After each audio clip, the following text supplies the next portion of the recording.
Olá, somos alunos do curso de Medicina Veterinária da Universidade Federal do Piauí e vamos apresentar um seminário sobre o quarto de milha, uma raça muito conhecida de cavalos. Bom, a composição do grupo é feita por mim, Yara Sâmia, também pela Joana Stephanie, que dará continuidade. O grupo também é composto pela Ana Carolina, pela Lorena Maria e pelo Max André, que ficaram responsáveis pela adaptação e criação do slide. Bom, continuando. Iremos apresentar no seminário um pouco da origem, a formação e ancestralidade, também as características tanto zootécnicas quanto morfológicas e também a análise de adaptação da raça aos climas brasileiros. Na origem, temos a história da raça, que é originária dos Estados Unidos, o motivo do nome, como nasceu e o resultado da mistura. Bom, aqui temos representações tanto da raça Mustang, o famoso cavalo indígena, e a raça do cavalo puro sangue inglês. O porquê deles estarem aqui? Porque foi o cruzamento entre eles que fez com que nascesse a raça quarto de milha. Logo irei explicar o porquê do nome. Bom, na formação e ancestralidade, a gente vai focar um pouco do que a origem queria. Bom, na história do quarto de milha, tudo iniciou após a chegada dos europeus, especificamente os ingleses e espanhóis. Eles trouxeram com eles 17 garanhões e éguas, na qual houveram o cruzamento entre eles com mustangues, os famosos cavalos indígenas, e o quarto de milha é o resultado desse cruzamento. Bom, falando sobre formação e ancestralidade ainda, a gente tem que o resultado dessa cruza foi um cavalo compacto como o Mustang, porém elegante e musculoso como o puro sangue inglês. Aos poucos, as pessoas daquela vila das vilas foram percebendo que o resultado dessa cruza foi um cavalo absolutamente veloz, capaz de correr distâncias curtas em grandes velocidades. Por isso o nome dele quarto de milha, porque geralmente as ruas tinham um quarto de milha.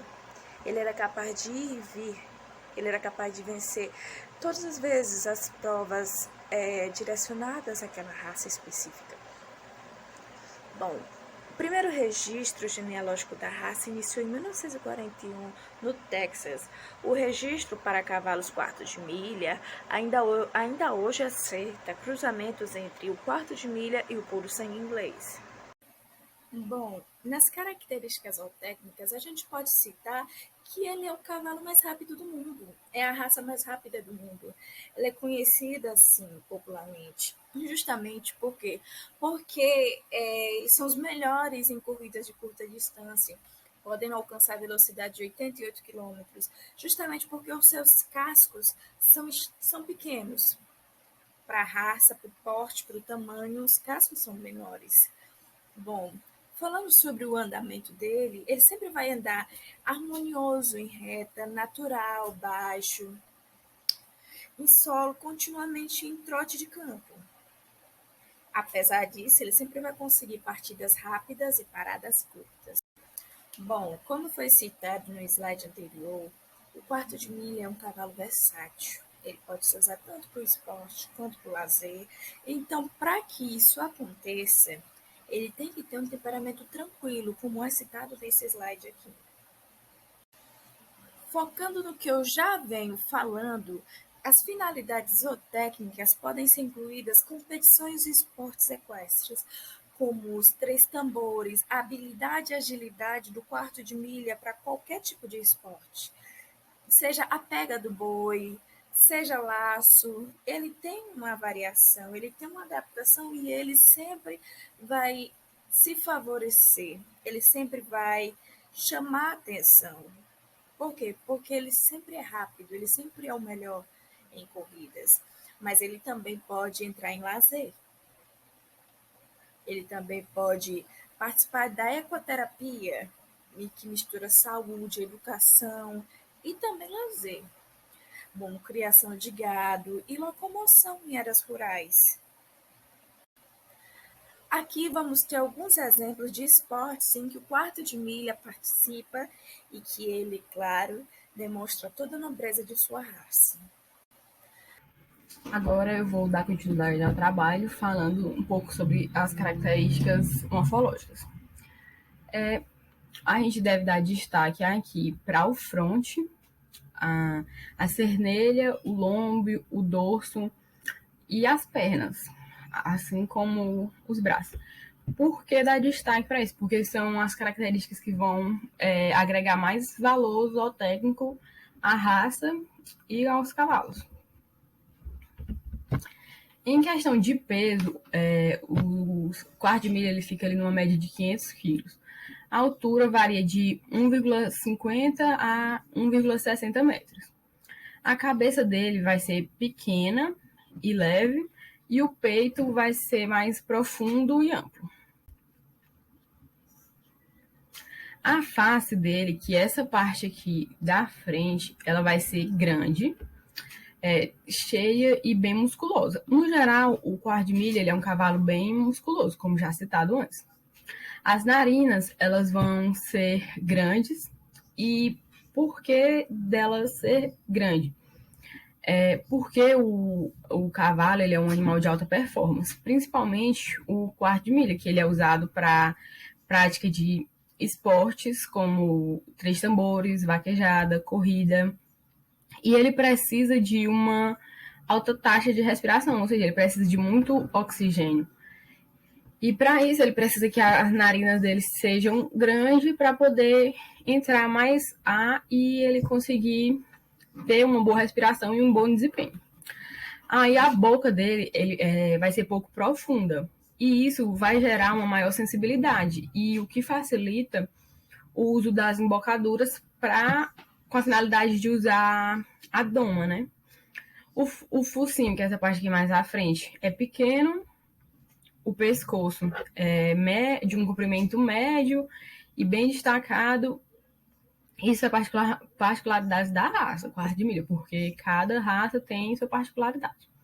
A fronte vai ser ampla, as orelhas elas vão ser pequenas e vão ter um distanciamento, né, entre si. É pouco, mas tem esse distanciamento. E nas orelhas a gente pode, por meio delas, a gente pode interpretar a linguagem corporal do cavalo. Porque, por exemplo, nessa posição que está aí na imagem, ele pode estar em sinal de alerta. Já se ele tivesse com as orelhas murchas para trás, seria um sinal de que ele não... ele poderia estar agressivo, ele não tá legal. Tipo, não é indicado nem você chegar perto de um cavalo quando ele tá com as orelhas murchas, porque isso pode... ele pode acontecer algum acidente, que ele pode te morder ou jogar uma coisa, alguma coisa. E os olhos deles vão ser grandes e eles são afastados. E isso gera para o cavalo uma visão de quase 360 graus. Sendo que isso pode ser justificado da evolução, porque o cavalo, na natureza, ele é visto como presa, ele é um animal que é uma presa. E ele precisa estar atento para tudo. E essa visão facilita a sobrevivência dele na natureza, justamente. Que ele tem, acho que se não me engano, são 2 pontos cegos, que é na frente, bem na face, né? Que ele não consegue ver, e na garupa também, bem atrás da cauda. O tronco do cavalo, que vai ser... essa parte aqui, o tronco dele vai ser curto e bem musculoso, porque ele precisa desse tronco musculoso para poder ele aguentar o peso do cavaleiro, porque o cavaleiro ele monta justamente no tronco, e também para poder esse tronco ser musculoso permite com que ele consiga mudar de direção rapidamente. E isso facilita nas questões de alguns esportes e tal. A cernelha, ela deve... cernelha, lombo e garupa, elas estão intrinsecamente relacionadas. Por quê? Porque o movimento que o cavalo faz para andar é um conjunto que tem que ser harmonioso. E para ele ser harmonioso, ele depende dessas questões anatômicas. Porque a cernelha, aqui em cima, né, ela precisa ter uma altura equivalente com o lombo aqui da garupa. Por quê? Para poder ter essa estabilidade. Se um for mais baixo que o outro, pode indicar algum defeito de aprumo que ele possa ter. Isso pode prejudicar no desempenho dele, no desenvolvimento, essas coisas. E o dorso, o lombo e a garupa vão ser bem musculosos. A garupa vai ser longa e tem uma discreta inclinação, sendo que uma coisa também importante frisar é que o ponto gravitacional do cavalo é aqui perto da cernelha, abaixo da cernelha, que é bem onde fica o coração, que é justamente onde o cavaleiro monta. E essa região aqui, assim, do coração para fora é bem musculosa para justamente ter esse equilíbrio. Aí os cascos dele vão ser de tamanho médio da raça, né? Tem um formato de semicircular. As coxas elas vão ser longas, mas bem musculosas, e elas vão ser mais largas que a garupa, sendo que precisa dessa musculatura forte porque o cavalo é um animal de tração. E nos esportes que ele pratica também, ele precisa dessa força, precisa desse impulsionamento. E essas coxas fortes, elas permitem com que o cavalo tenha um impulsionamento maior e que ele consiga ter uma explosão e, consequentemente, mais velocidade no trajeto. Os braços também, tanto internamente quanto externamente, são bem musculosos e fortes. A soldra, que é essa parte aqui perto do sistema reprodutor do animal, essa musculatura, a musculatura dela também é bem forte, por conta justamente para ajudar nesse impulso que o animal precisa ter para ele disparar para uma corrida, para praticar os esportes e tal. E a cauda é mediamente inserida. Em relação à pelagem, na BQM, que é a Associação Brasileira do Quarto de Milha, são oficializadas 16 pelagens, sendo que cada pelagem pode ter sua variação, mas para ter assim, mais uma base, a gente trouxe aqui demonstrando algumas delas. 16 não, 12, corrigindo. Tem a primeira pelagem Rosílio, a Zaino, a Preta, a pelagem Perlino, Tordilho, a Lobuno. Aí a pelagem Castanha, Baia, Cremelo, Baio Amarelo, Alazão Tostado, Alazão. Aí essas pelagens, cada um tem suas variações. Por exemplo, castanho tem a castanho escuro, castanho claro. E também é importante frisar que essa pelagem, ela pode mudar no decorrer da vida do animal. Já vi muitos animais que eles nascem com uma coloração tordilha, dessa aqui, tordilho mais escuro, e quando vai no final da vida, eles estão praticamente branco, por conta, mas ainda constitui um tordilho, mas aqui seria um tordilho escuro, e no final da vida eles estariam um tordilho claro. Tem essa variação também. Aí, o baio também tem o baio amarelo, o alazão tem o alazão normal, o alazão tostado. Aqui, por exemplo, esse animal é um potro. Provavelmente ele vai mudar essa coloração. A coloração dele vai abrir mais, ele vai ficar mais claro. Aqui a gente colocou uns vídeos demonstrando bem a morfologia, você pode ver, e também algumas pelagens. É bem interessante de se ver.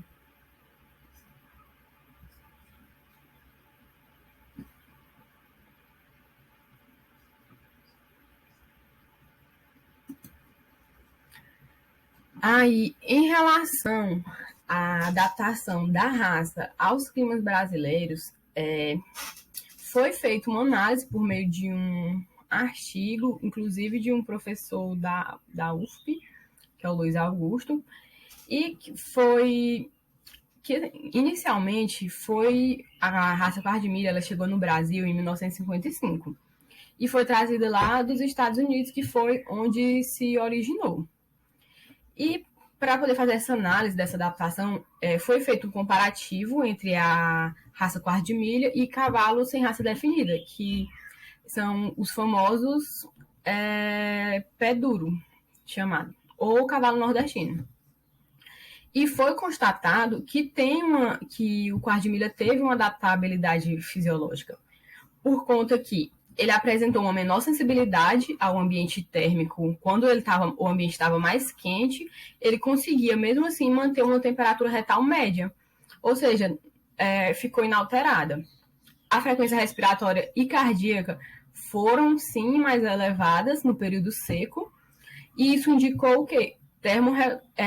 Que a temperatura teve essa influência da termorregulação, que o cavalo ele consegue regular a sua própria temperatura. E que também foi constatado que o período seco ele não interferiu na questão da reação à insolação, não teve reação praticamente. E aqui, mostrado por meio de dados, né, e tabelas, a gente for fazer um comparativo, a gente consegue analisar que positivamente que teve essa adaptação. Não é à toa que hoje em dia, atualmente é um das raças mais utilizadas no Nordeste, que é o clima que é mais quente e tal. Aqui a gente pode ver que a variação foi pouca, do seco para o chuvoso. E que em relação ao sem raça definida também não tem tanta variação. Tanto da tolerância ao calor e a tolerância à insolação. Aí eu trouxe aqui também alguns garanhões que eles tiveram uma grande influência para que a raça fosse formada inicialmente, como a Yara já falou, na questão da origem dele, e também para alguns nomes que foram os responsáveis pela raça se tornar um sucesso e ela continuar sendo bastante utilizada para muitos fins. Primeiramente, teve o The Godolphin Arabian, que foi o inicial. Dele veio o Sir Art e o Janus. E eles foram cruzados com um cavalo de outras raças e cada vez aperfeiçoando mais ainda e chegando ao quarto milha que é hoje. Então, se você pegar a árvore genealógica de qualquer um dos animais que eu vou citar agora, que são mais conhecidos, você for lá no topo, com certeza vai ter um desses 3 cavalos lá. E o primeiro cavalo a ser registrado na AQHA, que é a Associação Americana de Quarto de Milha, foi o cavalo que o nome dele era Wimp. Ele era um grande cavalo de corrida e ele teve esse destaque. Já o primeiro animal registrado na ABQM, que é a Associação Brasileira do Quarto de Milha, foi o caracolito, que ele também era um animal atleta. E ele veio dos Estados Unidos, mas ele foi registrado aqui no Brasil. E um nome também muito importante para o quarto de milha é o Dash Forecast. Se você perguntar a qualquer pessoa que conhece esse meio, que gosta do meio de cavalos, e tiver um pouco de conhecimento, ela vai reconhecer esse nome, que ele foi muito famoso, principalmente fora do Brasil, né, mundialmente, que ele ficou... Cada associação dessas, tanto a americana quanto a brasileira, tem um hall da fama, que lá tem os melhores cavalos, que fizeram mais pontuação e tal. E o Dash Forecast, ele tá nesse hall da fama como vencedor desde 1997. E, assim, juntando todos os prêmios dele, ele conseguiu ganhar mais de $500 milhão. E seus filhos e netos também ainda hoje se destacam, tanto para a corrida como para a prática de outros esportes, como 3 tambores, apartação, baliza. E já nacionalmente, a gente tem vários destaques. E que, assim, cada ano, de acordo com a BQM, tem a lista de quem se destacou mais, né? Os cavalos registrados. mas eu trouxe aqui alguns que são os nomes mais conhecidos. Que, primeiro a gente tem o Silver Wild CLN, ou também chamado de Dom Rochão. Eu acho que é quase impossível não conhecer esse nome. Ele é um cavalo que ele teve muito destaque nas provas de vaquejada. Ele foi um bom reprodutor também. Ele conseguia passar as características deles, principalmente zootécnicas, para os seus filhos. Seus filhos e netos também ainda hoje têm muito participação nos rankings de vaquejada e etc. Ele também produziu ele ganhou mais de 350 mil em prêmios, só nas provas. Sem contar o que ele ganhou por fora em questão de reprodução, tipo, quando vai vender as coberturas. Aí, já o Apollo VM, ele se destacou muito nas vaquejadas, não, nas corridas. Ele tem muito potencial para correr. E a mesma coisa do Dom Rochão. Os filhos dele continuam levando o legado. E é isso. E atualmente, o que está em destaque é o El Shade Zorreu, que ele atualmente é o garanhão mais pontuado da ABQM como reprodutor também. Se atualmente perguntarem qual é o maior reprodutor do Brasil, provavelmente vai escutar esse nome, é o Shade Zorreu. Aí aqui, se alguém quiser mais informações, é só apontar a câmera que tem esses 2 QR Code. Esse é da cartilha da ABQM, que lá tem basicamente essas informações que a gente trouxe também, a gente usou como referência, e tem outras mais, como se você quiser ter um cavalo, quanto custa, o que você precisa ter, porque isso já são coisas mais particulares, que eu acho que não vem ao caso. Aí, se quiserem mais... E aqui é o site da ABQM, lá você encontra tudo que tiver de mais atual, tanto como é que está o mercado, quem são os nomes dos cavalos da genética que está, tipo, em destaque. Lá é muito interessante porque tem um ABQM Awards, que é uma aba lá que você consegue ver quais são os cavalos que estão em destaque, e assim como os cavaleiros e amazonas, os que estão mais pontuando, e tem dividido tudo por prova, é bem interessante. Além também do Hall da Fama, que vem mostrando os animais desde 2011. Aí cada ano tem os 3 ou 4, se eu não me engano, que se destacaram mais no ano, que fizeram mais pontos, aí conta um pouco da história deles. Tem também pessoas do meio que são homenageadas e tal. É bem interessante para quem quiser se aprofundar mais no assunto. E aqui são as referências que a gente usou. E é isso. Obrigada.